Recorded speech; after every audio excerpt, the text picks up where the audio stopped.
तर काल रात्री आम्ही या बॉटलला कलर करून ठेवला होता आणि सकाळी उठून बघतोय तर सगळा कलर उडून गेला होता। तर बॉटलला म्हणजे प्लास्टिकला जो कलर करतात तो कलर वेगळा असतो, तो आपण नेक्स्ट टाइम आणू।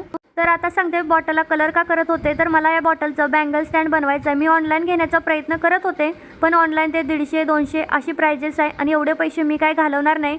तर खूप दिवसापासून माझ्या मनात होतं, पण असं रॉ मटेरियल काय नव्हतं। इथे आपण पेनसुद्धा वापरू शकतो। तर सगळ्यात आधी मी बॉटलला पाईपच्या सहाय्याची होलं पाडून घेतली। तुम्ही जर पेन वापरणार असेल तर इथं वापरू शकता। फक्त पेन एका साईडून असे दुमडायचे, म्हणजे त्यातून बांगड्या निघणार नाहीत।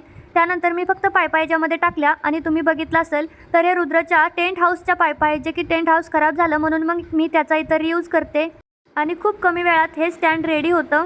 तर फक्त इथं बॉटलला कलर किंवा काहीतरी पाहिजे होतं, ते नाही झालं, पण नेक्स्ट टाइम आपण ते नक्कीच करू। तर रिकामी ठेवायचं असेल रिकामी ठेवू शकता। मी इथं झाड लावलेलं आहे, तर मी इथं साईडला ठेवलेलं आहे। तुमच्याकडे ड्रेसिंग टेबल असेल तर तिथं तर खूप छान दिसेल। आवडल्यास लाईक करा। बाय।